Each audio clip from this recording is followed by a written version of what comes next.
Welcome to the Radiate Wellness Podcast. I'm your host, Christy Clemens Hoffman. Each week we will discuss tools, tips, and ways to radiate your best life ever, interviewing practitioners, authors, and luminaries to help you on your path. Wellness, joy, peace, abundance. What do you want to radiate?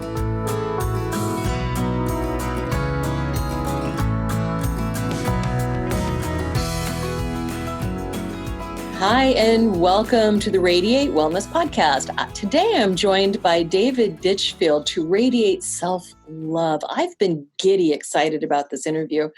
David had a horrific train accident, was dragged under a train, and as you can imagine, was very traumatic, and as a result had a near-death experience. That was also very transformative and actually completely changed David's life, gave him new abilities and new insights that were previously unknown. Welcome, David. I am so happy to have you here. Thanks for having me along. Great to meet you. Nice to meet you. I've been so excited about this. And of course, you've written a book that I do want to talk about after we talk a bit about your experience, but your book is Shine On, and it's due to come out June 26th, is that correct? That's right, yeah. So, a couple of weeks now. June 26, 2020. And it will be available wherever fine books are sold, as they say.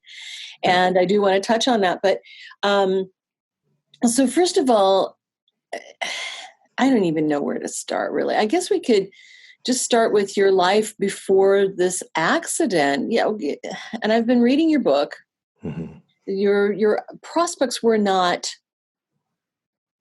glowing, I suppose you could say. That's right, yeah. What was your life like before this? Well, I mean, basically, I'd left school without any qualifications because I'm dyslexic, actually, and I wasn't diagnosed with that when I was at school. So I was treated as lazy and and uncooperative, which was not true at all, actually. But having that label around your shoulders is quite a big one, and you carry it through life. So I moved down to London, and I was living in London for some time, and obviously, like all capital cities, it's very competitive and an expensive place to live. And the only kind of work I could really pick up was mainly, mostly manual labouring, and which was great. I met some amazing people who are really skilled at their work, and I wasn't, so I wasn't fitting in there either. I was just suddenly realised, oh my goodness, where do I fit in? Because this is not working for me, And my life was really I was just chasing after all the wrong goals as well to try and fix my life, I think, is the best way of putting it. And I was drinking quite heavily, it has to be said. A lot of that was due to the fact that the way of picking up work was basically going to the local bar, to the local pub, and you go there each evening and hang out and try and hustle work off the guys who ran the sites, and you'd end up spending all your day's wages. and anyhow, that's another story. But so things were just going pretty bad for me, to be honest with you, up until the point of my accident. So, yeah.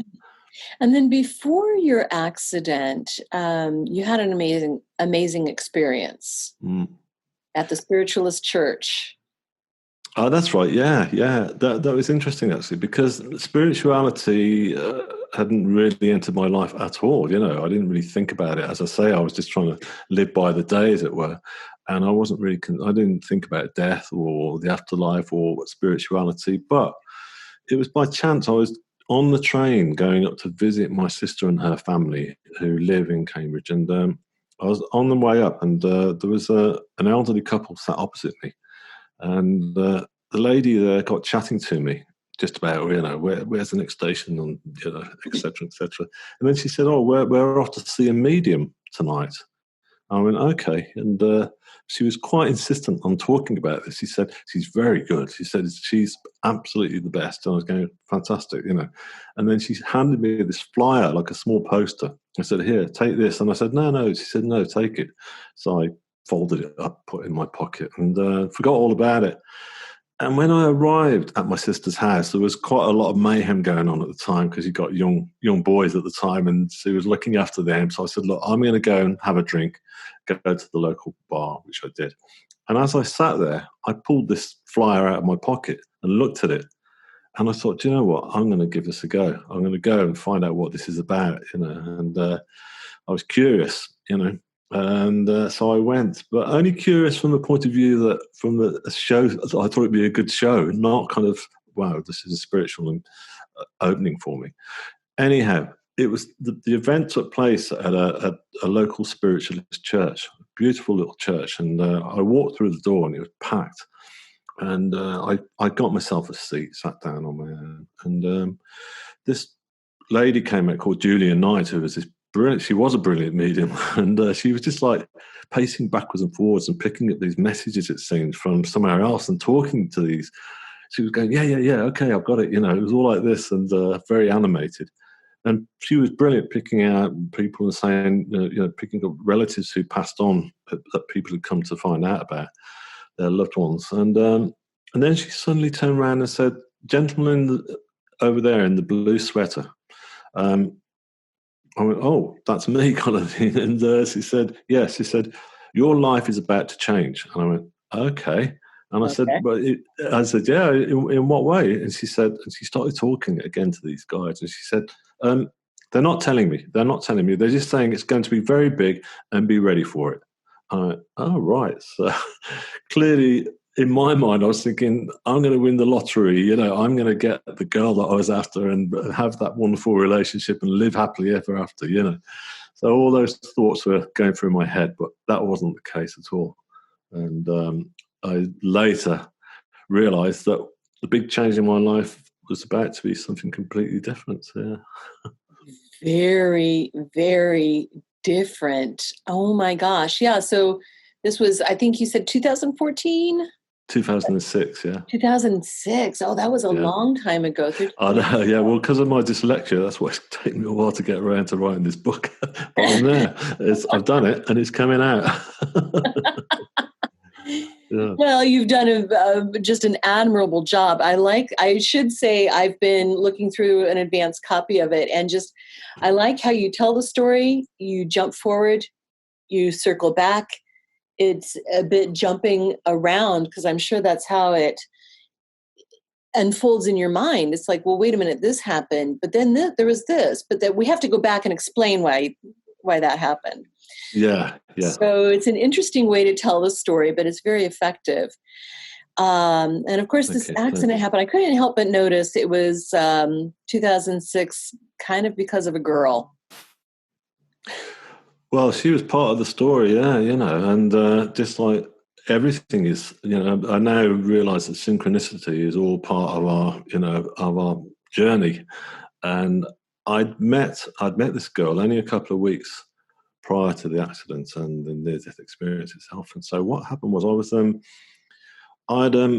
we just kind of, it was a chance meeting in a bar, funny enough, and she was in there, and we got chatting, and we just had this connection, and it was this really lovely connection, and we just got it, And what had happened was, roll forward a few months after I'd been to the spiritualist church for that medium appointment.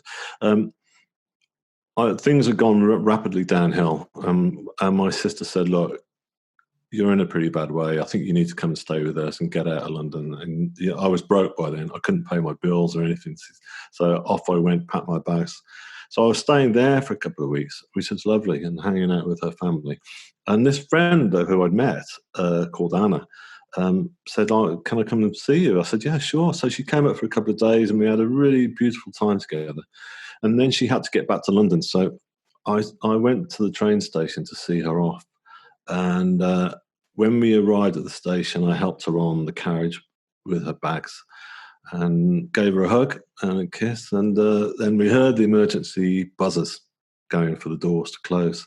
And she was going, come on, you've got to get off. I was going, yeah, I'm going, don't worry. And so I stepped back. And as I did, the bottom corner of my coat, because it was a February day, a cold day, got trapped in the closing doors, the automatic doors. And I was there on the platform. I just couldn't free it. I just tugged really hard, and nothing was happening. So I looked around to see, look for a guard on the platform, and there was no one there, nobody at all. In fact, there was just one other guy, and he said, "Take your coat off, mate. Take it off." And that just wasn't going to happen because it was like a very thick quality coat, and I just thought, "There's no way it's going to just slip off." So anyhow, then I realised, I thought, I'm not getting the engine started to rev up at that point, and I remember just banging on the windows, hoping that the guard would come running through on the actual train itself. But that didn't happen either. And I was just shouting for help and everything. And I just looked into the eyes of this girl, Anna, and we just looked at each other, and I just thought, this is it. I'm going to die. I didn't think I was going to survive because I knew I wasn't going to get free. So the trains just started pulling out the station, and at terrific speed. It's amazing. You don't realise just how fast they accelerate. When you're sat on a train, you don't think about it, but they really do. And I could feel the gears going through one by one, and then I lost my footing eventually. And then I was dragged along the platform, and then through the space of the platform edge and the actual train itself. And then I was just pulled under. And then I was just... It was like going into like this other world, which was really a horrible one, really dark and frantic, and it was all very violent. I was tossed around, and banged around all over the place, and it was just, it was just really. I was completely conscious throughout this whole ordeal as well, so it was very frightening. Oh my goodness! I can't even imagine. I'm sure time felt like it was just slowing down so much. And it did, yeah. Oh my goodness. I can't even. You deal with a fair amount of PTSD from this still too. That's right. Yeah. It's just one of those things, It's just one thing I realised from all this, and even my consultant said to me at the time, that there's only so much that we know about the brain and the body and how it all works. And I really don't think that the human mind and body should be subjected to something as violent and as horrific as that and survive it. So ultimately, you are going to have this kind of post-traumatic stress disorder, which does stay with you. So I've had to deal with that, but I went for quite a lot of therapy, which I totally believe in. I love, therapy is fantastic. I've had all different types of therapy, but it's inevitable, really. It happens to all of us. Well, in addition to the trauma, of course, the physical trauma, the emotional trauma, the mental trauma, your body suffered just so much trauma. Yeah. What was the extent of your injuries? Well, the main thing that I suffered from the worst was my left arm was severed from the elbow down. So that was pretty horrible. It was severed? It was just kind of cut from from the elbow down, and there was still part of it was just still attached, so they were able to save it. In fact, when I arrived in the hospital, I begged them to save my arm, and thankfully they did. But so that was the main extent of the injury. But I mean, I was laid out flat in hospital for weeks. I couldn't move. But so that's amazing. It's amazing, but in all fairness, it's still a miracle that I didn't not only suffer worse injuries but actually die, because the rail police, the National Rail Police, did a big inquiry on the whole accident, and because it was quite a biggie, and they actually took the carriage down to London and stripped the doors right down to the last rivet. They told me, and when they finished their inquiries, which was a year later, they actually said to me, "Look, we're all banging our heads together still because we all think you should not have survived that. We don't understand it. Well, we've done all our maths and you should be dead." And I said, well, I know. And I thought, should I tell him? No. But yeah, so something more powerful than me actually saved me that day and saved my life, which I went on to learn a bit more about as time went on. Yeah, so let's dive into this. So you have these horrific injuries. Mm-hmm. You should have died, honestly, right? You should have been mashed to a pulp. And then, but the result of that is in hospital, then you did have a near-death experience. That's right. Yeah. When they got me off the track and they got me to the back in ambulance, and then we went soaring down the highway, and then we arrived. And I remember arriving, just seeing this kind of like semicircle of doctors and medics all waiting for me, and then they just got to work on me. And because of my arm injury, especially, I was losing copious amounts of blood. So there was a lot of blood loss at that point. And my family had arrived pretty soon after I had it, which is amazing how quick they got there. So that was all seemed quite surreal that they were there. I thought, wow, the consultant said, "Look, your family are here," and I went, "Oh, right," So they came in, and also my friend Anna was there as well, which is great because all I wanted to do was touch base with her, because I knew we'd just been through something together, basically. She'd been there and she'd watched me go under and everything. I just wanted to check how traumatic she was okay. I was just so concerned for her. Yeah, exactly. It was because, well, she assumed that I was dead as well. Right.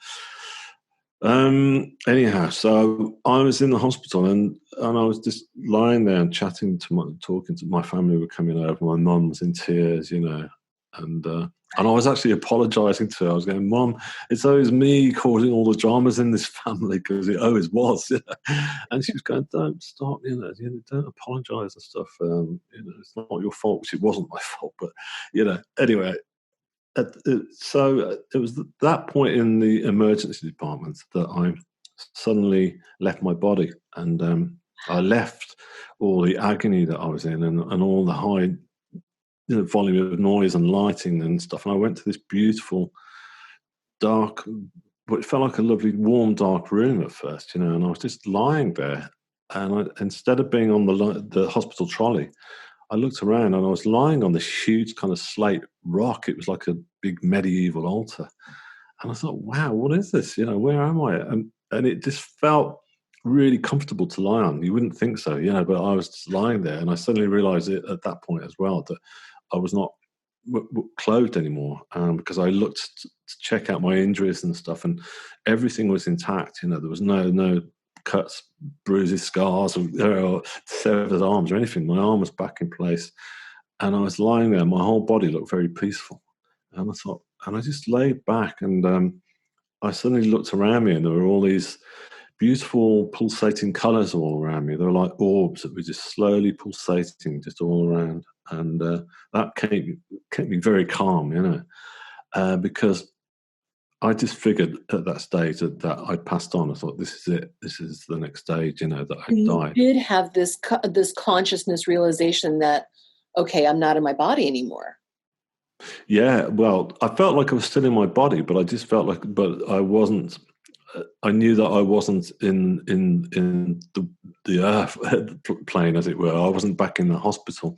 I knew I was somewhere else completely, in another sphere.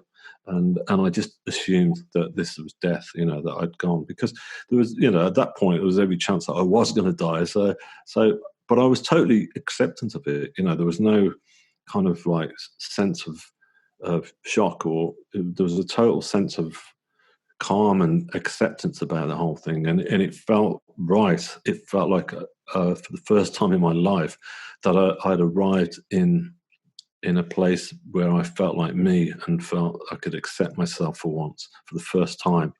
And it was a wonderful feeling. And then I felt there was a presence with me that was nearby, and I looked at my feet, and then I suddenly saw this beautiful, like an androgynous being that was just stood at my feet, with this kind of pure white blonde hair and this sort of alabaster skin, and just kind of, and this amazing sort of warmth coming from, and reassurance coming from this being. And I just thought, wow, I know you, and I've known you for a long time, haven't I? And I just felt this connection, like we'd known each other for all my life and beyond. We were like, it was like my soulmate. It was like, wow, who are you? And I just felt so protected. And this being was just kind of looking at me and smiling with this, like a sort of knowing, protecting smile. And I just kind of laid my head back and smiled. And as I laid back, then I looked up and there were like 3 grids of light suddenly above me and kind of closing in slowly. And the light that was coming from there was just like a pure white light. And it was like a healing light, basically. And I couldn't take my gaze away from it because it was such a beautiful light. And it's interesting because it was so bright that normally you wouldn't be able to look at that kind of light here on Earth, like sunlight or electric light. It would be too bright. But with this, you could, and you didn't want to look away from it. And so I was just feeling this sense of love was suddenly embracing the whole of me. And at that point, I realized that there were 2 other beings either side of me, a female form. One was kind of like sort of brown hair, sort of green eyes, and was healing with her hands going over my body. And then another girl who was to the left, and she was more of either Asian Indian or American Indian sort of form, really beautiful as well. And she just the love that was coming from their hands was just, it was like this unconditional love was just transforming and going through. I could feel it going through every single part of my body, although interestingly enough, it didn't feel like they were actually healing my body. It was more like they were healing my soul. It's like my soul was being healed. And it wasn't just from the accident, it was just through years of self-loathing and feeling like a failure, and all that was just dispersing from me, from my whole soul, that feeling. And I just felt great. And and it was interesting actually, because one of the things that I always carried around with me was guilt as well. Like I said to you, with my mother in the hospital, that I always felt that it was me creating havoc.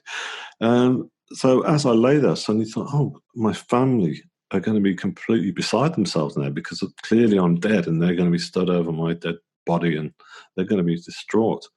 But I didn't feel the same sense of guilt or even sort of like, oh my goodness, it was just a sort of real calm, I'll see if I can see them. So I looked over my left, over the side of this huge rock that was on, the slate rock, and hoping to see them in the hospital. But I didn't see them at all. But what I did see was this beautiful, incredible sight. And it was like a remarkable waterfall of stars that were just cascading over the edge and just slowly dropping down, with shooting stars falling through the middle. And as I looked down, I thought, wow, it was just the light was intense, but the light went from white, it was disappearing into other galaxies of different colors, and it seemed like it was just going into infinity. There was no end to it at all. The more I looked, the further I could see. And so, of course, by that point, I realized that I wasn't actually in a darkened room whatsoever. I was literally in the universe itself, because, that's where I was.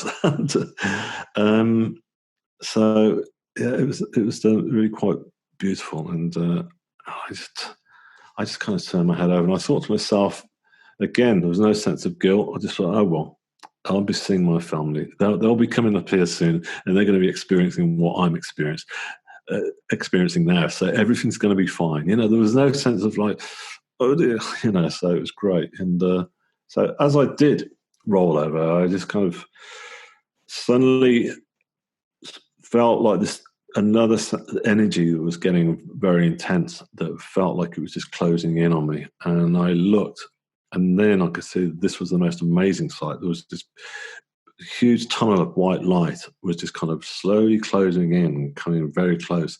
And this tunnel of white light was just surrounded by like flames that were circulating around, beautiful colours of oranges and yellows and reds, but there were dramatic flames, but again, they weren't frightening. Just nothing. There was no sense of fear or anything whatsoever, and I didn't feel any fear from this. I just felt an absolute excitement, because the energy coming from it was just like was what I'd been feeling up until that point, but by tenfold. the love that was coming from that was really intense. And it was almost like every molecule of my body was just kind of almost like shaking with this feeling. And I immediately knew at that point that this was the source of all creation. This was God. This was, this is where it all comes from. It's not the image of God that I've been used to seeing before, on the Sistine Chapel or whatever. This is it's a white tunnel of huge light and flames and energy. So, yeah. So, and then, I laid back, and pretty much at that point, as I laid back, I was just full of all this joy. And then I suddenly came crashing back down to the hospital, and I was back to earth, and I was back in my body and straight back into the pain threshold and all the noise and the light. And it was like, whoa, wow, So, yeah.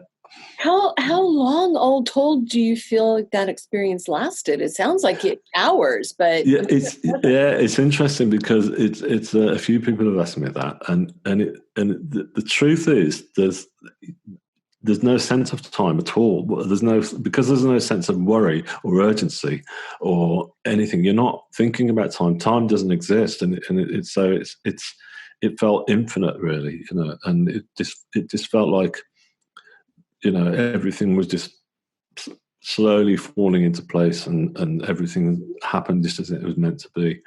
And I was just, I realized as I look back that I was learning an awful lot. I was being given a lot of telepathic messages and knowledge, while I was there. And like for example, realizing straight away that the tunnel of white light was the source of all creation, which I firmly believe still now. If I pray really hard, that's what I focus on. Because that's what I feel. That's where I feel it all stems. Were you raised in a spiritual tradition? Did that? No, not at all. Yeah. No? Well, interesting enough, I was at first, actually, because both my parents were Christian, and they went to church each Sunday. And when I was little, I went along with my brother and sister, and we went as a family. And interestingly enough, I never felt comfortable, and I didn't like being at church, and I just didn't get it. I didn't connect at all with any of the faith, and it just went straight over my head, and I didn't really feel comfortable with the whole thing, And so my parents were really quite liberal, and they said, "Okay, look, you don't have to do this. You can stay at home." So I used to sit at home, on my own when I was younger. And so I was not anti-religion, but it was kind of like, because I'd had a young experience of it, it made me cut off from it. It didn't, so there was no sense of believing in God or thinking about God even, like when I was going through my toughest times, my hardest times, when I hit the real rock bottom, that was the one point when I prayed, because I was just desperate, but it was a point of desperation. And I didn't even know who I was praying to or what I was praying to, but it was just like, please, whoever's there, whatever you are, please, I need your help, And it was just kind of like, it was a fear. So even at that point, I didn't really think, right, I'm praying to God now, or to Christ or Spirit or anything like that. Yeah. So it's all this, again, was a massive life turnaround for me, because I was given that knowledge instantly, and that instant hit of faith. And so did that change your view about faith? How did it change your view about faith? Yeah, it did do. It changed. It's changed it immensely, actually. Yeah, I mean, firstly, I believe in the power of prayer now, because I experienced that. And there's a really interesting story, and that was as the train had moved on eventually, and I was left lying in between the tracks. My friend Anna was frantically trying to find someone to stop the train, because that's the first thing you'd want to do. And they found a ticket guard or whatever, and he alerted the he pulled a lever or whatever, and they stopped in the middle of the countryside. And she run through the carriage and saw me go under, so she believed I was dead. And so she turned around and said to this carriage where they were sat in this packed train of commuters, she said, my friend's just gone under the train. Would you mind if we say a prayer for him?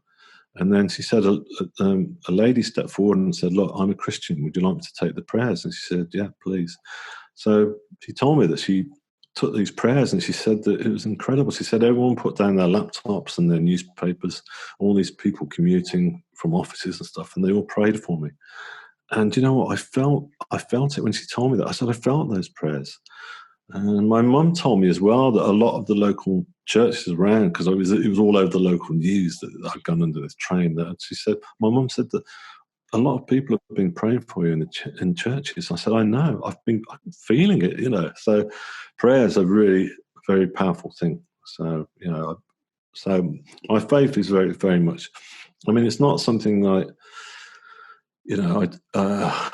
it's a very personal thing, I guess. I mean, it's like I don't really go to church as such, but I do go to my spiritualist church for spiritual healing.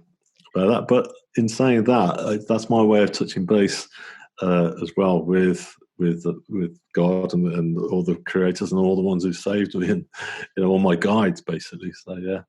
Yeah, that spiritualist church seems to have really been instrumental in your journey. Yeah, well, I was very keen to find it again after what had happened.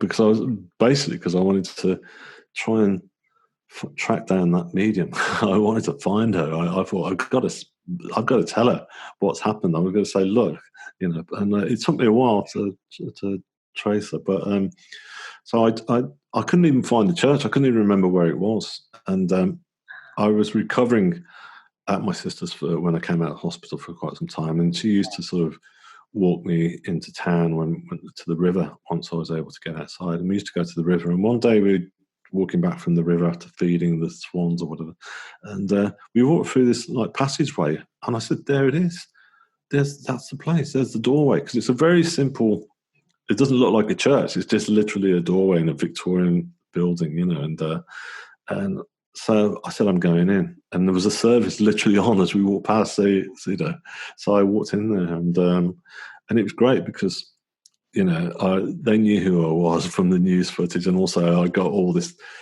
stuff that was like all this plastic holding my arm together at that point. So I went in and I had a coffee afterwards and stuff, and they got chatting to me, and it was brilliant because they got it straight away when I started talking about my near-death experience, and they go, oh yeah, we know about near-death experiences, and it was lovely. It was like affirmation. I didn't need confirmation, but it was nice to find somewhere where I could talk to people who got it, and felt at home with it. So it was great. And then you went back for some healing sessions as well. That's right, yeah. Right at the end of that service, somebody came over to me, one of the healers, and a lovely German lady called Maria, and she said, you look like you could do some healing. She said, we don't normally invite people because we like people to come of their own accord, but we do spiritual healing on Thursday evenings. I said, oh, great, yeah, I'll come. So, and that healing that I was receiving was like incredible because it actually helped me with my physical recovery. I was going at tenfold once I started spiritual healing, and it was quite funny because I'd be going back into appointments with my consultant, and he'd be saying, wow, you're healing really quick, this is incredible, you're doing really well. And I started saying, yeah, well, you know why? And then I started telling him, and of course he's a scientist, and he was like, we built up a good rapport, but that was he was going, yeah, okay, as if to say that, don't tell me anymore. But right. But we understand the power of spiritual healing, of course, the power of energy healing. It's huge. Oh, yeah. We're energetic beings, so yeah, of course it works. So you know about it then yourself, yeah?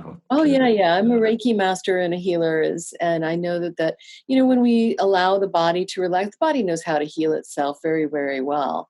We just have to let it. And then, when we make the space for it, it can happen. So I don't doubt the power of your story at all. And you kept your arm. You Yes. live. Not only did you live, but you kept your arm. I kept And my you've arm, got, yeah. yeah, and you have use of it, maybe not full use, but you do have use of No. it. Yeah, it's remarkable, actually. Yeah, when they took me through into theatre, I said, "Look, can you keep my arm, please? You know, I don't, you know." And I said I play guitar, which I didn't play guitar that well. Actually, it was just like basic 3-chord wonder stuff. But I still, I said I want to carry on doing that. He said, Yeah, yeah, you're in we'll a keep punk you on. band. Yeah, that's right. Yeah. It was important to me, and so he stuck. He said I will, and he stuck to his word. And he did tell me afterwards, like about, a couple of months later, that they would have amputated. Immediately. It would have been a normal thing to have done because it was pretty much beyond repair. But he's bless him. He just started working at the hospital literally at that point, and I think he took me on as being like his kind of like, wow, this is Project. his case study. It was like one of his first big jobs was this guy got under training. So they took 3 major operations to save it. And they had to kind of like, because there was still some of the tendons were still there that they could save that were still attached. So yeah, and I couldn't. I couldn't even once they put it all back together. I mean, I couldn't use my hand, my fingers at all. They were just gripped into a fist, because all the tendons are tightened up. But I was also meeting this really wonderful occupational therapist called Sarah, and she was really took to my story and my case, and we just got on really well. And in fact, we're still friends now because she's retired from the job, but so it means she can retain a friendship with me outside the hospital. So she's in the book. She's great.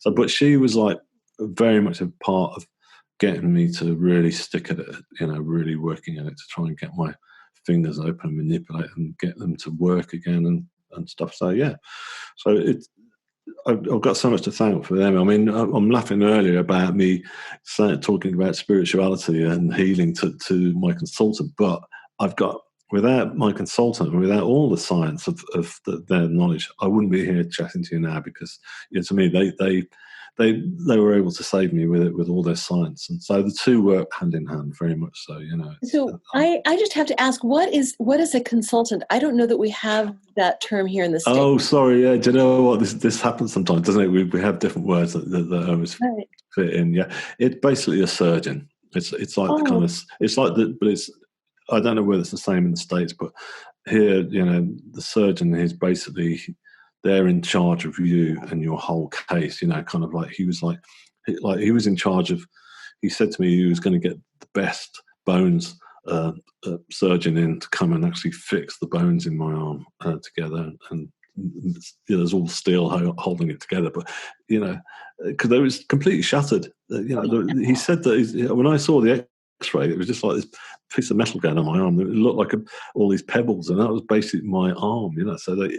But this guy was one of the best in the country, and he said, "I'm going to get him. He's the only one who can do this," and he did, and he did a fantastic job. So. Right. So yeah, basically, so the consultants are the head surgeons who are in charge of you. Right. And you did become something of a local celebrity. I mean, everybody turned out to be on Team David, right? And there was even reform among the train company, the transit authority, right? Yeah. Major changes. That's right. Yeah, that was one of the great things to come out of that, and I didn't even realise it. I was watching our late night BBC News.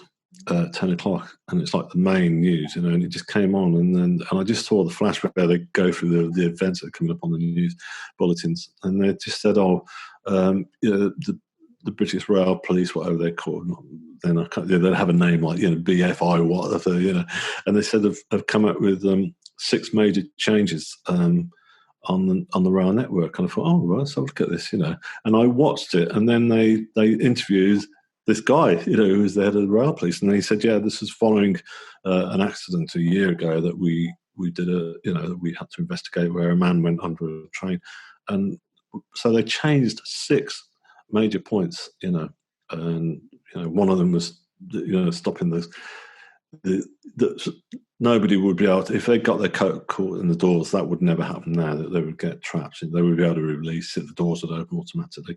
And also just things like, there's so many alarm buttons and levers and everything above the doors inside that my friend Anna said that she couldn't reach half of them because she's not that tall. But also not only that, she said that you stand there when you're in shock, when when you're panicking, and all you see is all these signs saying, "Do not press this. If you pull that, you get £100 fine." And you just think, well, which one can I push? Which one is it?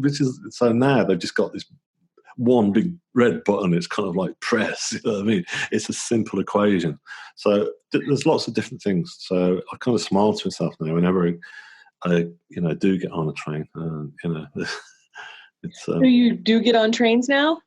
Yeah, I do. I had a lot of therapy to get there, but I was determined because I was told at first I wouldn't be able to drive again.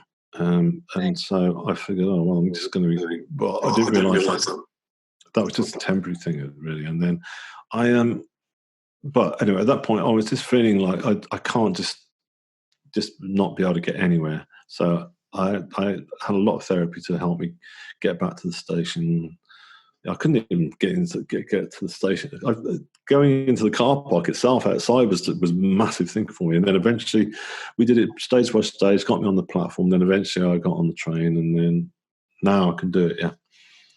Wonderful. And so I have to ask, because I'm also a spiritual medium and talk to angels, all that type of stuff. Did you like ask those guides who met you in the near-death experience for help with this? Did they continue helping you with some of this PTSD and some of the healing that you're aware of? Yeah, totally. Yeah, I mean, I'm fully aware of them being with me at all times. Yeah, and I connect with them a lot. In fact, and it's something. Go on, were you going to say something? Yeah. How do you connect with them? Yeah. Right. Well, sometimes it's through telepathy, and sometimes it's actually through talking to them. I'll actually talk out loud. Yeah, if something happens where I know that they've just done something where they've given me a sign they're there, I'll just literally go, "Hi, thank you so much." And if something's gone well that I've been praying for and asking for their help on, I just turn around and thank them. I say thank you so much. It's just. To me, guides are there to help you. It's not like, the old days of feeling like, praying, you've got to feel like, I mean, I'm humble if I pray for their help, I'm humble, but only out of respect, because I would, in the same way as I would respect, say, yourself, if you were healing me and helping me, then I'd respect you, so it's in that same way. It's not like in a sort of like, I am not worthy and all stuff like that. I'm just a mere mortal. I just kind of talk to them and connect with them, because I know that they want to help. They just want to give as much to all of us. And I believe and know that we've all got our own guides. And I wish I'd known this before, because it's something that we should just feel free to try and connect with them, because they want to help us. My guides have been there throughout my whole life previous. They didn't suddenly arrive at that point. That's what I realised. I just hadn't known it, and if I'd known it, I'm sure my life would have been a lot more bearable up until then. And so now it is. But yeah, so I connect with them, and there's little signals, little things that I've got to know that they're there, and they help me creatively as well. So yes, which is something else that happened. Well, yes, we need to talk about that. Sure. Because some really amazing things came out of this near-death experience. So I call them superpowers. I mean, reading your story, you got these amazing superpowers. So what developed after your accident? Right. Well, the starting point was literally as I came through from the first anaesthetics, from the first operation. I was lying there on my own. They'd given me my own room in the hospital. I was lying there in the dark with this little R2-D2 machine bleeping next to me. We were both together lying there. And part of me was like thinking, wow, where have I just been with that amazing place I went to? That was incredible. Part of me was dealing with the shock of what had happened with the accident. Did you miss it? I was just kind of, it was all, sorry?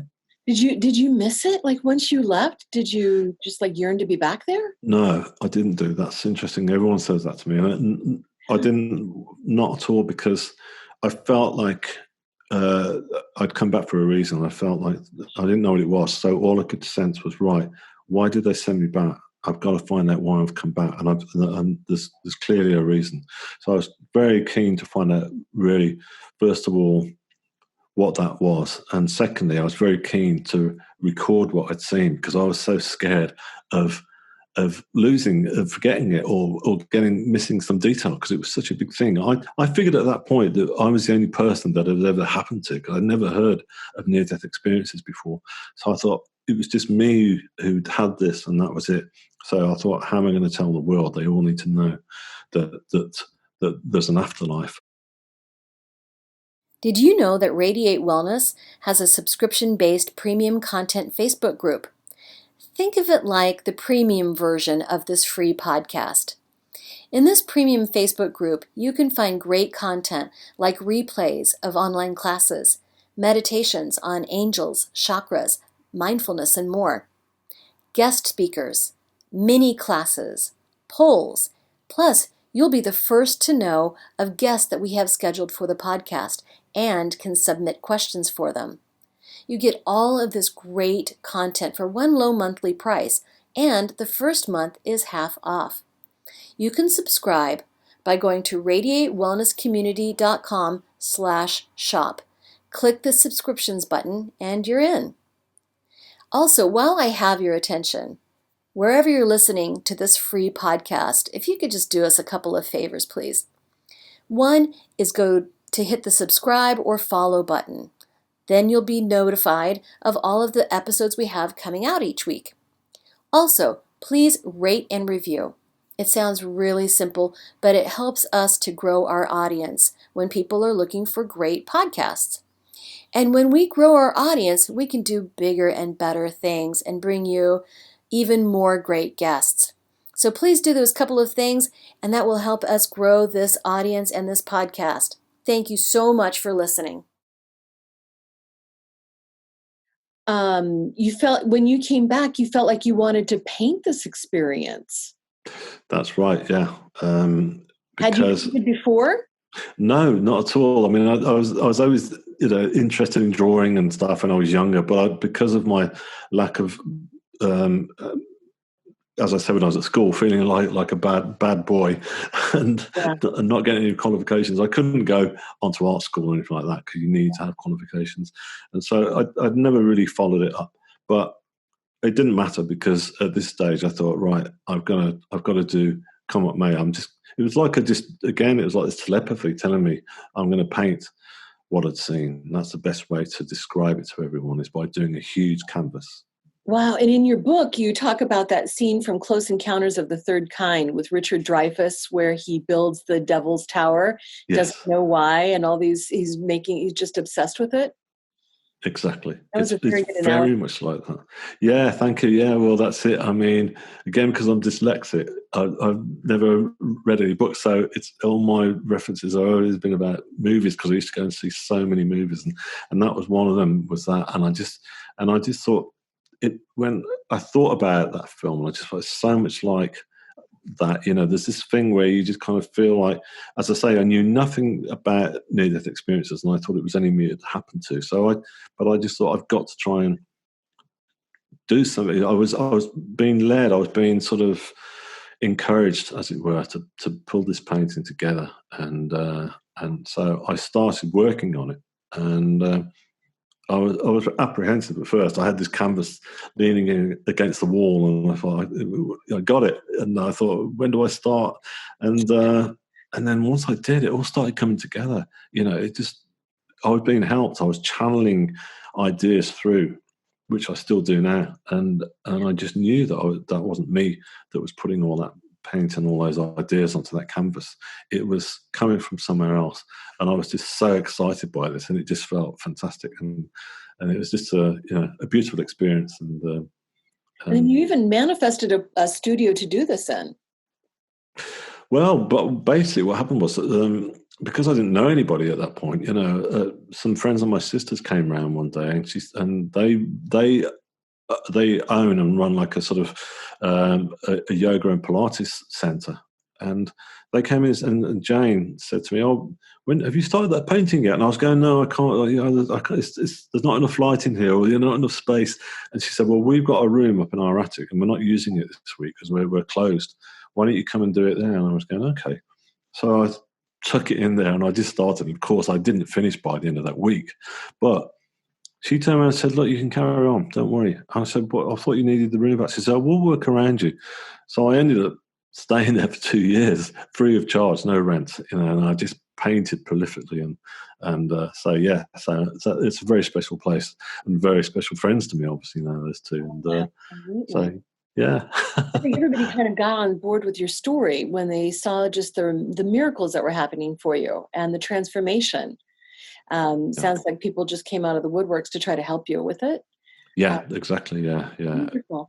And so putting your experience on canvas, did it feel like the same? I know these things were flowing through you, but did you look at this canvas and say, yeah, that's exactly what it looked like? Or was it a little different somehow? Yeah, it was. It came together really well. There was no sort of like, there was hardly any days when I go, "Oh no, this isn't working," and this is all looking wrong, and let's start again. It just developed each day, and I'd get to the stage where I'd literally start at the end of each day. I'd sit in a chair, and I'd look up and I'd go, "Wow, look at that!" And that's when I knew to thank my guides. I used to look up and say, "Thank you so much. This is amazing," So I knew they were helping me, and so it was all channeling through. And and people used to come up as well. This is really lovely. Who were coming into the centre for yoga and Pilates groups, and I became known as the artist in the attic, and people would come up and say, "Oh, what's going on with this painting?" So they want to know what it was, and so there was quite a lot of people who were fascinated by the whole spiritual aspect of it, and so. Which was great because I got to know a cellist, and she was playing cello for the local orchestra. Mm-hmm. And she said to me, "Oh, do you mind if we use one of your paintings for our next poster?" And I said, "Yeah, that'd be great." So she used like a section of it for the poster and stuff. And so we became really good friends. And I was still going for spiritual healing. And some of the healers are mediums, and they would give me messages sometimes at the end, just short ones, but they were picking up as they were healing me. And but they were like something. At one point, there seemed to be this common thread that was coming through from various mediums, and they're telling me that you're going to write some music. Why am I seeing a violin placed across your chest? I was going, "I don't know." And then one of them said, "Well, you're going to write a piece of music about your experience. That's what they're telling me." I went, "Right." So I went back home, and I couldn't play guitar anymore because, unfortunately, even though they saved my arm, it was not saved well enough to be able to do that. But that was fine because I got this old cheap little synthesizer. It was I pulled out the cupboard, as it were, and I had that out on the table. And I thought I was going to be writing a 3-minute song because that's all I'd ever known, playing punk pop or whatever you want to call it, And so I was trying to write this song, and it just wasn't happening. It wasn't coming. And the only thing that did come through was this one lyric and this for the chorus, which I really liked, and it was "Shine On," and these words kept coming through, "Shine On," and so that stuck. So but that's as far as that. Title of your book. That's the title of the book. Yeah, I went because I thought that's got to be the title because it's just that was coming through from spirit, And anyhow, I was sat there in my apartment, and I was just playing around one afternoon, and this little chord progression, as you might say, came through, and I thought, wow, that's really nice. So I recorded it. I just got a little cheap cassette recorder at that point, and I just recorded it on that, and then started developing in it. And I thought, well, actually, this is not going to be a 3-minute song. This sounds like it should be played by an orchestra. So I spoke to my friend, the cellist, and we were having coffee together. She said, "What have you been up to?" And I told her about this, and she was very spiritual as well. And she said, well, maybe we could play it one day in the orchestra, and I thought, that'd be nice. So that encouraged me just to, again, have the same courage to, in the same way as when I was doing the paintings, to think, right, why not? Let's do it. Let's write a piece of music for orchestra. So I did. So I developed it up, and my brother gave me this package which I could attach to my computer, and he said, like, if you plug this in, you can have it. And he said, then when you play your music, instead of recording it onto a cassette, it'll record it digitally, and then it can, if you want, it can transform it as notation. And so that's what I did. And so, and then I got it all printed off, told my friend, met for a coffee with her, and she said, oh, this looks really good. And then somebody else, a couple of heads from the orchestra came and met, and they said, yeah, let's do it.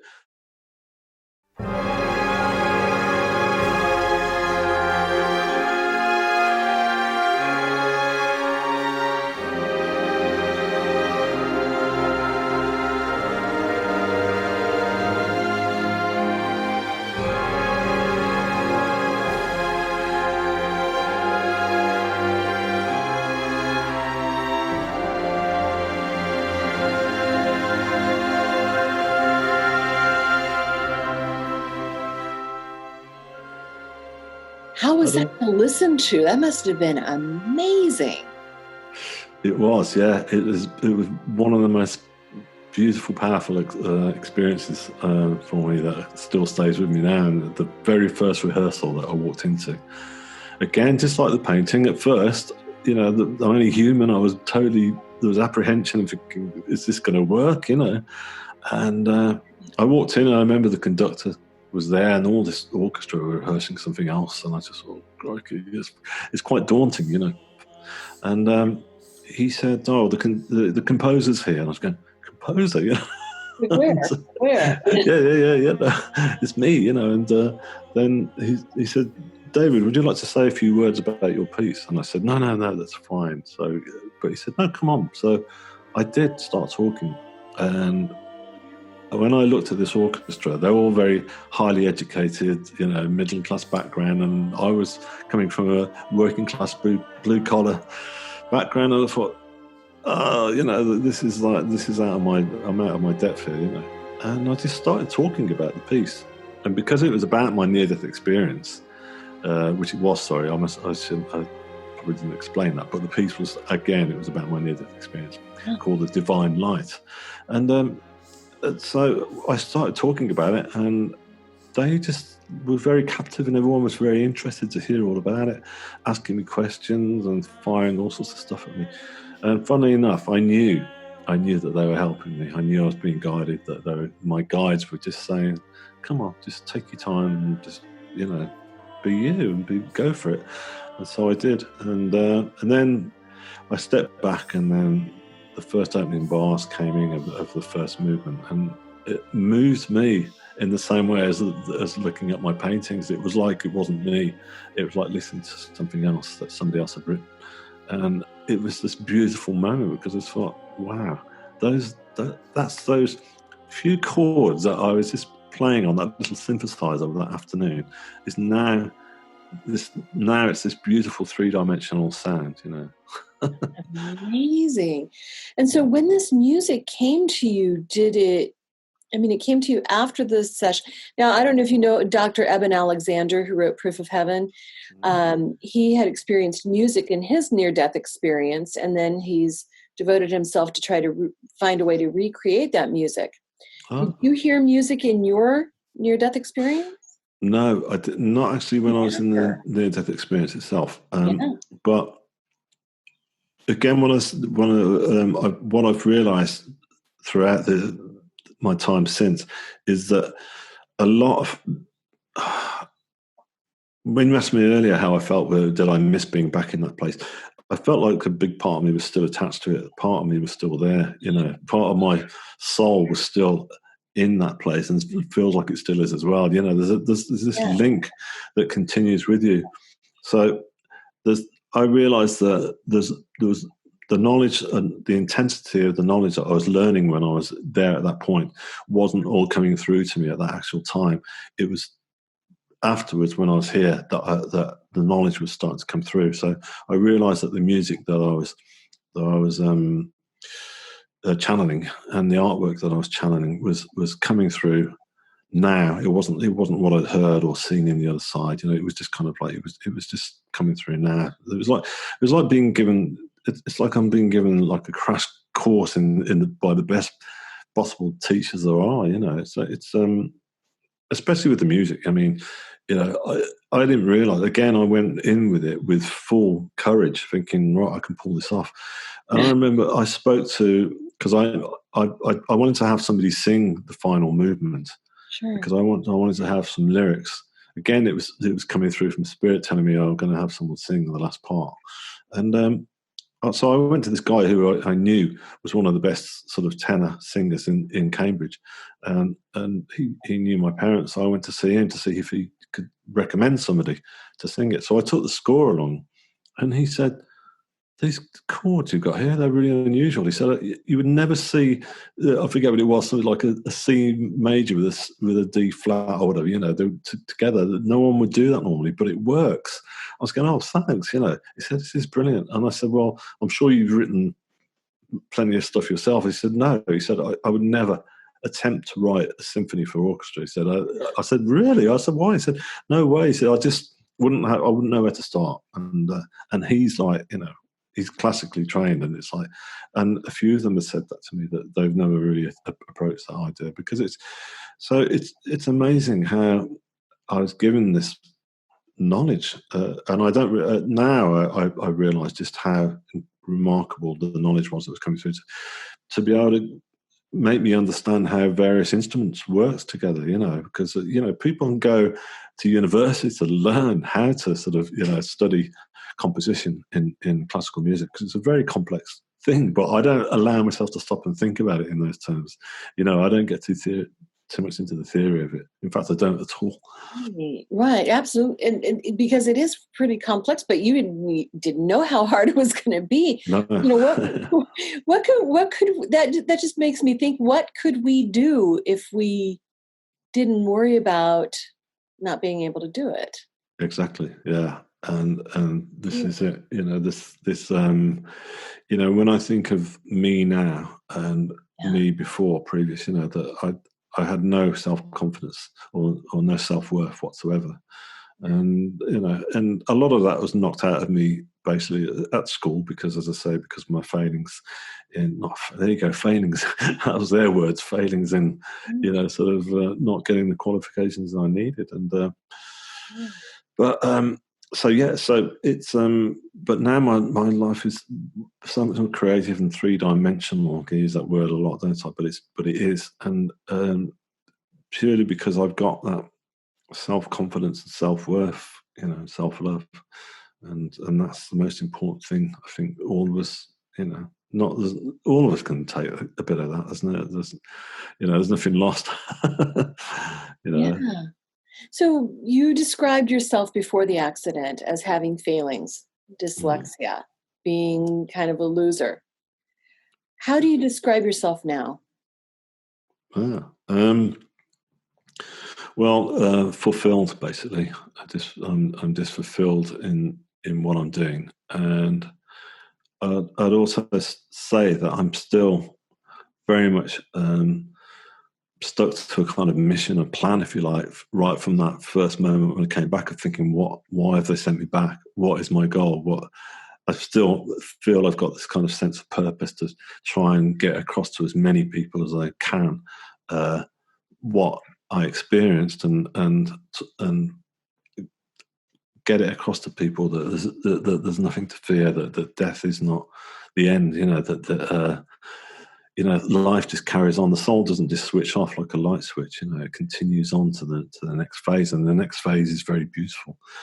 And so there's a sense of mission about me, I guess. But Well, and the topic of this episode is Radiate self-love. It sounds like this self-love has truly transformed you. Yeah, exactly. Yeah. I mean, very different. So you started painting, of course. You started wanting to paint your experience, and then moved on to symphonies. And not only didn't just make one painting or write one symphony. I mean, I'm just looking at some of these materials about your background. Over 40 paintings and commissioned artworks. So people are asking and seeking you out. And then in terms of the symphonies, you had the Divine Light, which had its premiere concert, which was completely sold out. Yeah. Standing over, wow. And then you've had further classical pieces commissioned and premiered at sellout concerts. Yeah.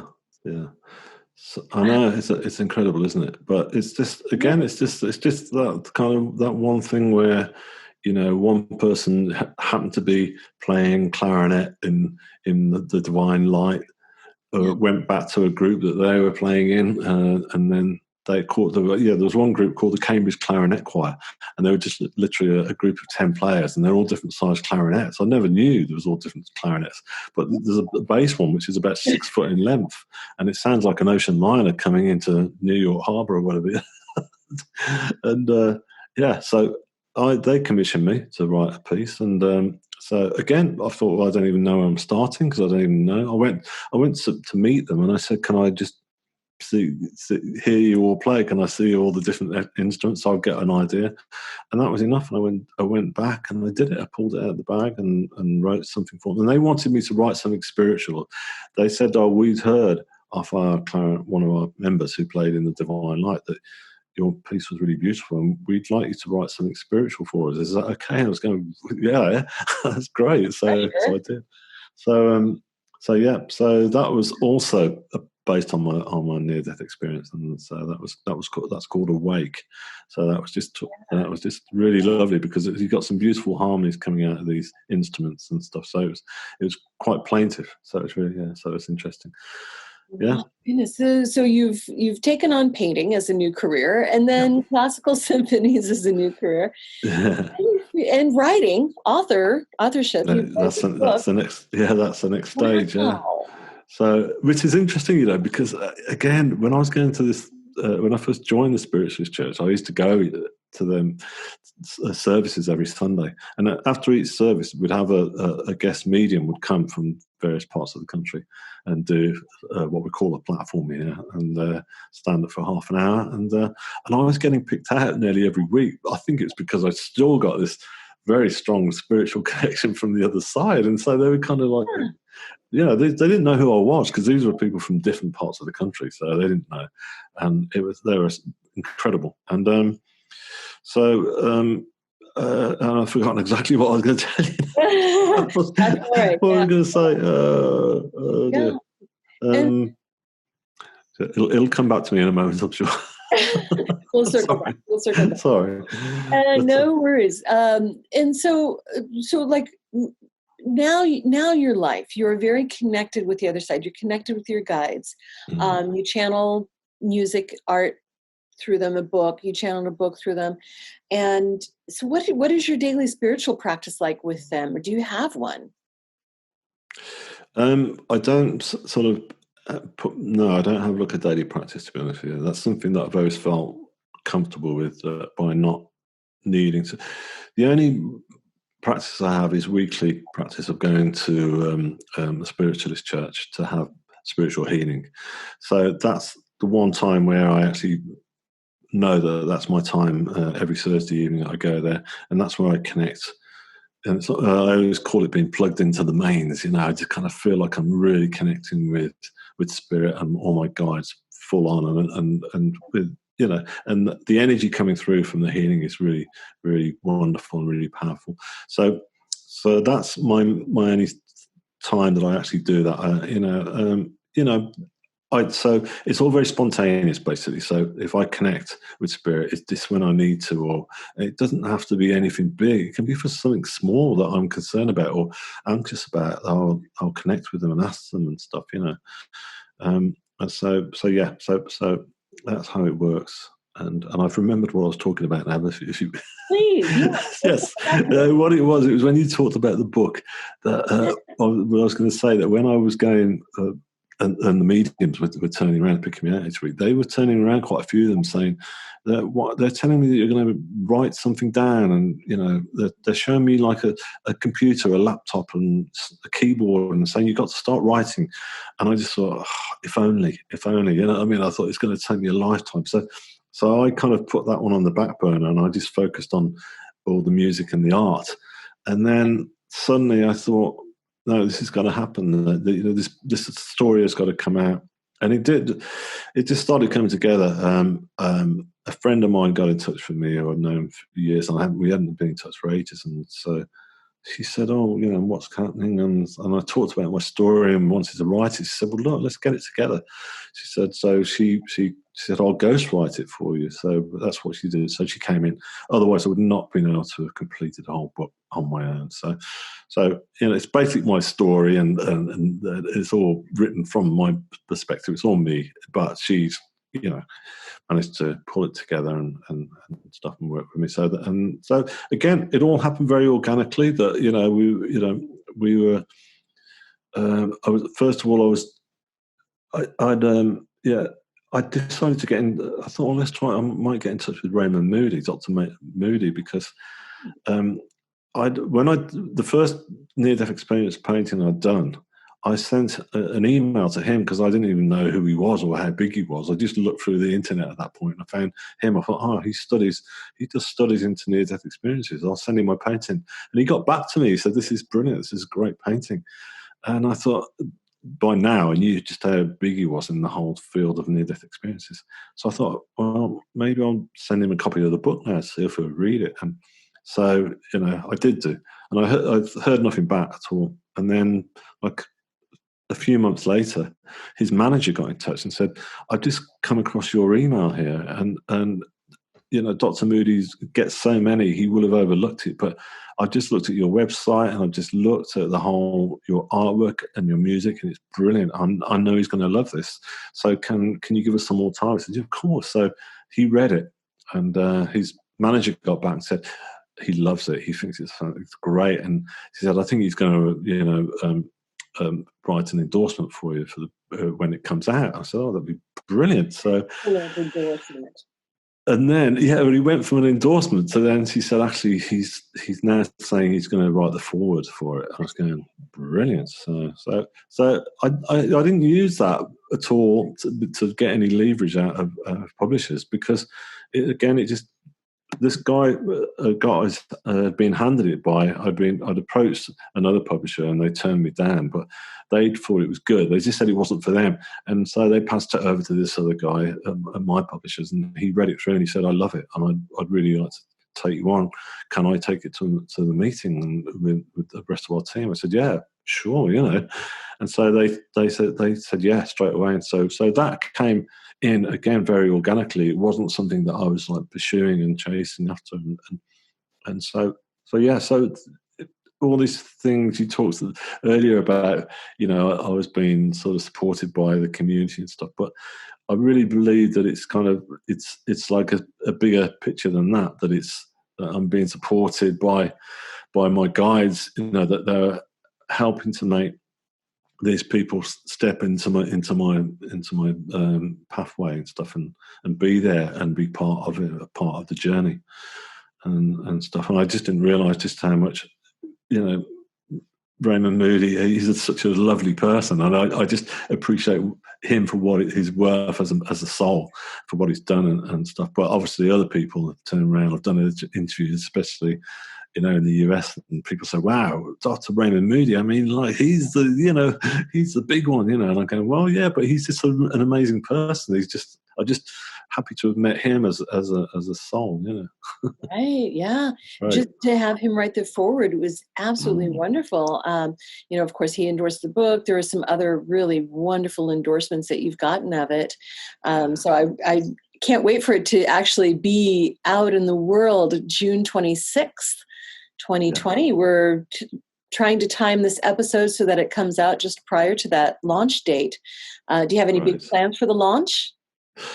I don't know what's going to be at the moment, because obviously, with the whole thing with the COVID and the lockdown, it's changing by the day here. Just entirely what we're going to be doing. So, first of all, I was planning that it was just going to be maybe would be a virtual sort of Zoom launch. But do you know what? It's not something that I'm really thinking about that much, because I just kind of feel like it's very hard for me to kind of go, yeah, the book's coming out, and it's like, yeah, let's have a big party. I just want to let it really, something will happen and something will come together that day that will fit accordingly. Do you know what I mean? I'm not making any big plans to do anything with it. It's getting very exciting. I mean,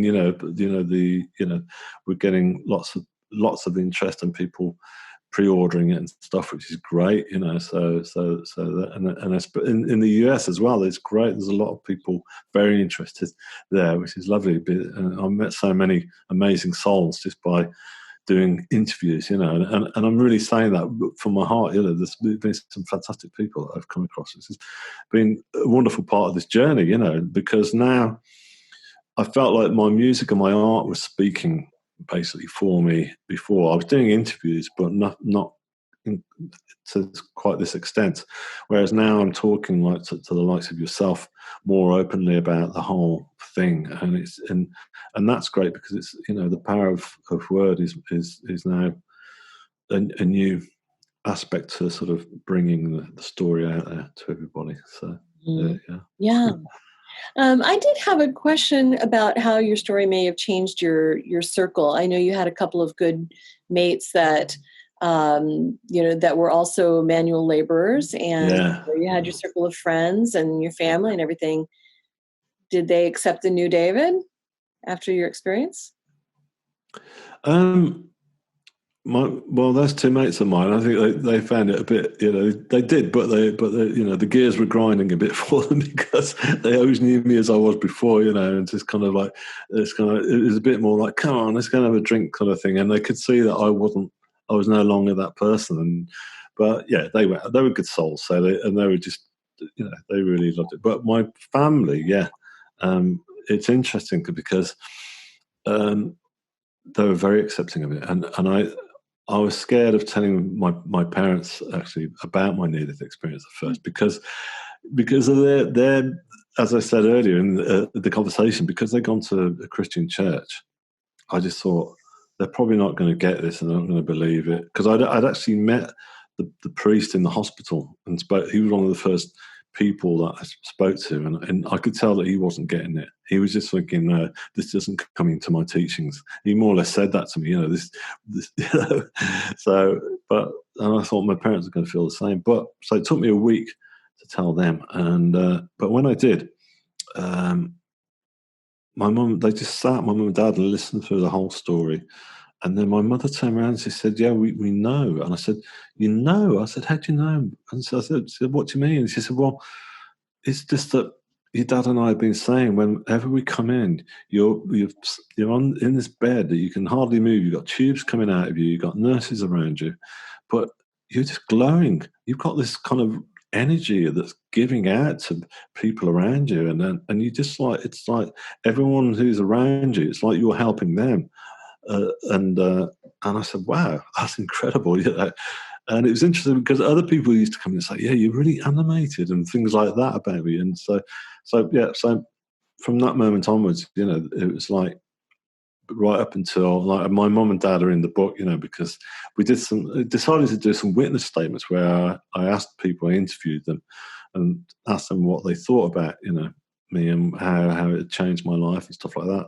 So my mother, sadly, she passed away last year. So it's really lovely to be able to look back on her words and what she said, and it was it's really, really beautiful. But yeah, so they've been very excited about it all, and they really get it. And it's quite interesting because they also said to me, I think my dad turned around and he said, we never really talk about the afterlife in church, because I asked him about it. I said, do you ever talk about things like this in the Christian church? I said, no, it's only Jesus, about Easter, about, the Reformation stuff or whatever. No. And so it was interesting. So for them, it's lovely. And it was lovely to be able to give that Right. That's I mean, your that to story them. is not counter to Christianity. It doesn't negate anything. It doesn't, it's not, it's just not counter to Christianity. I mean, you definitely saw God. You were surrounded by beings. We could call them angels. We can call them guides, but there's nothing that is, negating anything about Christianity. Oh no, not at all. I mean, don't get me wrong. I mean, I don't. I've walked into my parents' church a couple of times when I've taken them in and out, and everybody in there, they are lovely souls, and they're all aiming towards the same thing as me, and which is God and Christ and stuff. But but it's just a different way. It's just like all religions. They've all just got different methods of prayer, and that's their faith, and so I respect it. But it's just a different thing. It's just the one thing about my faith is that I don't feel like there's any rules. Basically, so I mean, there's no sense of there's no sense of feeling like, as I said earlier, that you're not worthy and that you're praying from a lower level. And we're all loved. We're all very loved souls, and I think that needs to come across more. And that's what my own faith is. That's what I find when I go to healing. When I come out, I just feel like I've walked out of there feeling like I've been given lots of love and unconditional love, just like I was when I was being healed, when I was in the other plane. So yeah. It's certainly a beautiful story, and I can tell that it's really transformed you quite a bit. I'm just so grateful that you were able to take this experience and bring such beautiful things into the world, and this message of self-love, this message of peace, this message of hope, this message that we are all loved. Thank you. Oh, you're welcome. Thank you for having me along. It's been a pleasure. Absolutely. So I wish you much success, much luck with this book as it's coming out. And I'll definitely be looking for it to appear online. Yeah, sure. Please do. Yeah, am I allowed to mention the website so people Please, want to go and have a look? Yeah, fantastic. Yes. I never want a hard sell, but I am doing. So yeah, it's if people want to go to my website, it's basically shineonthestory.com.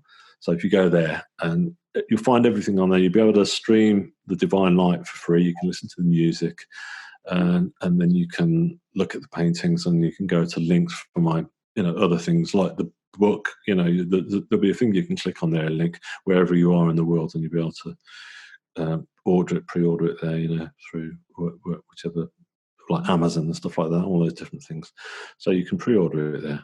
And Shine on. So please come and have a look on there. shineonthestory.com. Yeah. So, that's fantastic. Yeah. Well, thank you, David. Thank you for meeting with me today. It's been such a pleasure. I just adore your story. So thank you so much. Thanks a lot.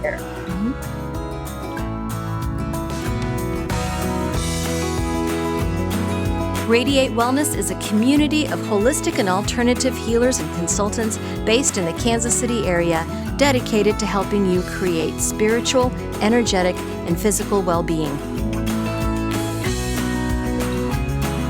To learn more about our practitioners, services, classes, and events, or to schedule an appointment, visit us at radiatewellnesscommunity.com.